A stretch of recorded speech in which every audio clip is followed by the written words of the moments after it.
DZMM.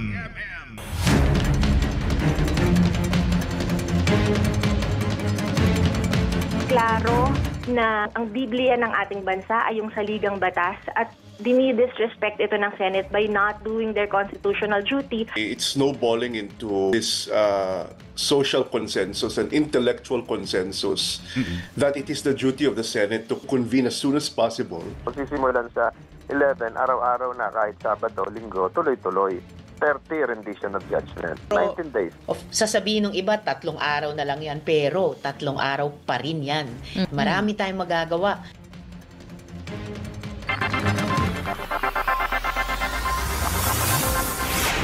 Mula sa News Center ng DZMM. Hatid ang mga eksklusibong panayam at maiinit na balitang nakalap ng Radyo Patrol sa Luzon, Visayas at Mindanao. Headline ngayon.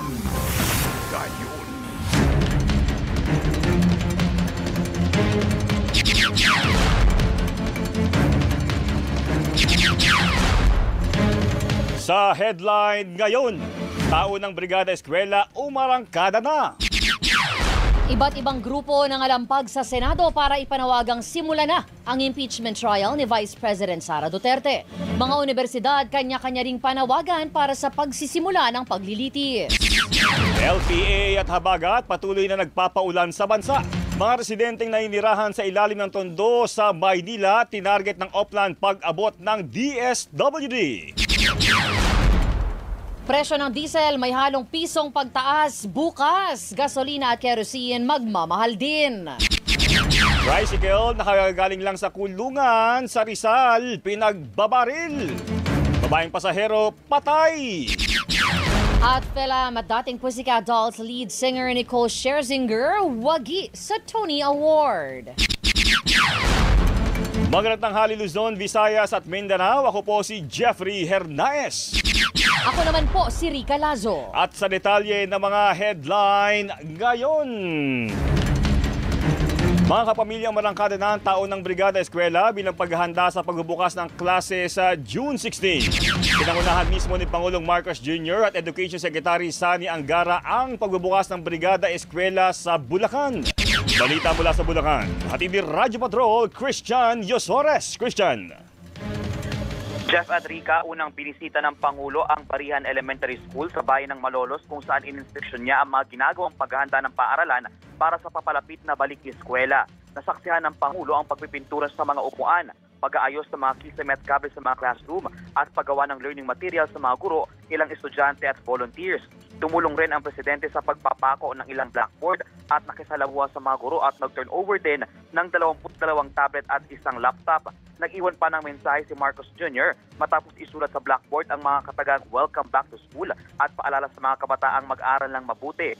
Sunod namang nagpunta ang Pangulo sa Tibagan Elementary School sa bayan ng San Miguel kung saan ininspeksyon din niya ang mga kinukumpuning classroom at sinaksihan din ang turnover ng parehong gadget sa paaralan. Sa isang ambush interview, sinabi ng Pangulo na kailangan linisin at ayusin ang palikuran ng mga pampublikong paaralan para matiyak ang kalinisan at kalusugan ng mga mag-aaral. Pinatututukan din ng Pangulo ang kawalan ng supply ng tubig sa ilang paaralan kahit nagbabayad naman ang mga eskwelahan. At yan ang mga balitang kumpirmado at sigurado. Ito ang Radyo Patrol. Christian Yosores, DZMM. Maraming salamat, Christian Yosores. Sa Quezon City, tulong-tulong ang mga guro at magulang sa paglilinis ng mga silid-aralan sa Payatas B Elementary School. Balita mula sa Quezon City, hatid ni Radyo Patrol, Nico Bagsik. Nico.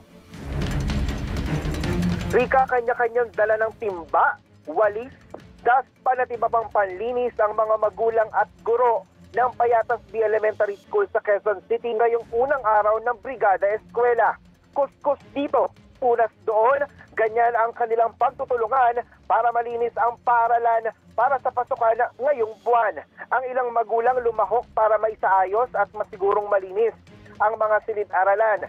Ang ilan naman sa mga guro, madiskarte rin sa pagre-recycle ng mga gamit para iwas gastos. Sinabi ni Teacher Emeline na guro ng SPED na mahalagang magkatuwang ang mga guro at magulang sa pagtuturo sa mga mag-aaral sa paaralan at sa tahanan. Narito ang kanyang pahayag. Opo, yes po. Kami pong dalawa ng parents, nagtutulungan po talaga kami. Doon po nag-report ako sa kanila para po mag-hand-in-hand kami na kung ano yung ginagawa ko dito sa school, dapat dire-diretso po sa bahay. Yan ang pahayag ng isang guro sa Payatas B Elementary School. Ayon sa pamunuan ng eskwelahan, nasa mahigit 5,200 ang mga mag-aaral na mag-e-enroll ngayong pasukan sa Payatas B Elementary School at inaasahang tataas ng 2% ang bilang ngayong taon, kaya hindi biro ang paglilinis para sa ligtas na pasukan. At yan ang balitang kumpirmado, sigurado. Ito ang Radyo Patrol, Nico Bagsik, DZMM. Maraming salamat, Nico Bagsik. Sa Maynila, ilang estudyante lumuhok sa pagsisimula ng Brigada Eskwela sa ilang pampublikong paaralan. Balita mula sa Maynila, hatid ni Radyo Patrol, Trisha Lindo. Trish! Jeff, nagsimula na rin kaninang umaga ang Brigada Eskwela sa Rosauro Almario Elementary School sa Tondo, kung saan inumpisahan ang proyekto sa pamamagitan ng pagtugtog ng banda ng mga estudyante. Kasamang pumunta ang ilang magulang, pero karamihan ay mga guro na natili para sa naturang programa. Sa tala ng registrar, inaasahang 6,300 ang mag-e-enroll ngayong school year sa naturang eskwelahan, bukod pa sa sangay ng Rosauro Almario sa Parola, Tondo. Samantala sa Pedro Guevara Elementary School sa Binondo, Maynila, pumarada rin ang mga estudyante at may ilang mga magulang ang nakapila para i-enroll ang kanilang mga anak. At yan ang mga balitang kumpirmado. Sigurado, ito ang Radyo Patrol, Trisha Lindo, DZMM. Maraming salamat, Trisha Lindo. Muli namang ipinanawagan ng Alliance of Concerned Teachers NCR ang pagtatayo ng climate resilient classrooms sa pagsisimula ng bagong school year na kasabay din ng pagpasok ng tag-ulan. Sa panayam sa DZMM, sinabi ni Alliance Union President Ruby Bernardo, hindi sapat ang dagdag na silid-aralan kung hindi rin garantiya ang tibay nito tuwing may kalamidad na nagpapaantala sa mga klase at nakaaapekto sa pagtuturo ng pagkatuto ng mga mag-aaral. Sa tala ng DepEd, halos 27 milyong estudyante ang magbabalik eskwela sa susunod na linggo. The same problem pa rin yung aabutan ng ating mga magulang at estudyante. Kahit po yung DepEd mismo nagsasabi na meron pa ring 165,000 nakakulangan dun sa ating classroom. Samantala, umarangkada na ang protesta ng iba't ibang grupo para kalampagin ng Senado na simulan ng impeachment trial ni Vice President Sara Duterte. Alas 9:30 ng umaga kanina nang magmarcha mula sa Manila Film Center patungo sa gate ng Senado ang iba't ibang grupo. Panawagan nila sundin ang konstitusyon at simulan na ang impeachment trial ngayon. Sa panayam ng DZMM, sinabi ni Akbayan Party List President Rafaela David na tatagal hanggang Miyerkules ito. Sa tala ng pulisya, mahigit 2,500 ang rallyista ang dumalo sa protesta sa labas ng Senado. Idinakda ang pagbabasa ng Articles of Impeachment laban kay Vice President Duterte sa Miyerkules, June 11. Klaro, ang Biblia ng ating bansa ay yung saligang batas at dinidisrespect ito ng Senate by not doing their constitutional duty. Hindi po dapat papayagan natin yung ating mga leader na nakakatakas sa kanilang obligasyon at gayon din nakakatakas sa hustisya. Iba't ibang universidad ang nananawagan na umpisahan na ng Senado ang impeachment trial ni Vice President Sara Duterte. Sa pahayag ng 5 Ateneo School of Law, sinasabing hindi dapat mapawalang bisa ng malabong teknikalidad at interes sa politika ang paghingi ng accountability sa mga opisyal. Hinikayat naman ng University of Santo Tomas ang Senado na irespeto ang saligang batas at tuparin ang tungkulin sa taumbayan. Git naman ang Kolehiyo de San Juan de Letran, pagtataksil sa taumbayan kung ipagsasawalang bahala ang proseso sa impeachment. Para naman sa Lasallian family, pagtataksil sa tiwala ng publiko kung hindi itutuloy ang paglilitis. Habang hinimok ng Adamson University ang mga senador na gawin ang tama sa halip na kung ano ang kanilang pakikinabangan. Git naman ang Philippine Law School faculty, mahalagang linawin ang impeachment bilang constitutional mechanism para sa accountability. Sinabi naman sa DZMM ng political scientist na si Dr. Robin Michael Garcia na patunay ang mga naturang pahayag na hindi na lang nakatuon sa politika ang issue sa pagsisimula ng paglilitis, kundi sa responsibilidad ng Senado na dinggin ang reklamo.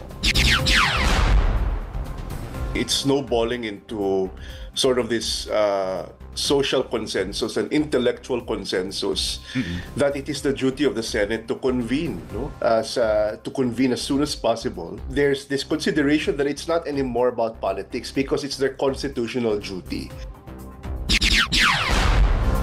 Sa harap ng agam-agam sa limitadong panahon dahil sa pagkatapos ng 19th Congress, inirekomenda ng isa sa mga tatayong Senator Judge sa impeachment trial ni Vice President Sara Duterte na pabilisin at tapusin ang paglilitis sa loob ng 19 na araw. Sa panayam ng DZMM, sinabi ni Senator Francis Tolentino na kayang pabilisin ang impeachment trial.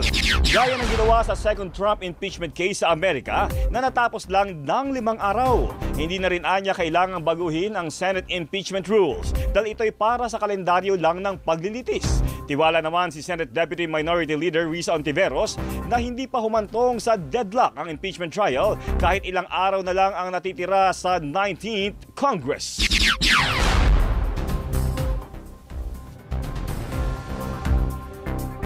Sasabihin ng iba, 3 araw na lang yan, pero 3 araw pa rin.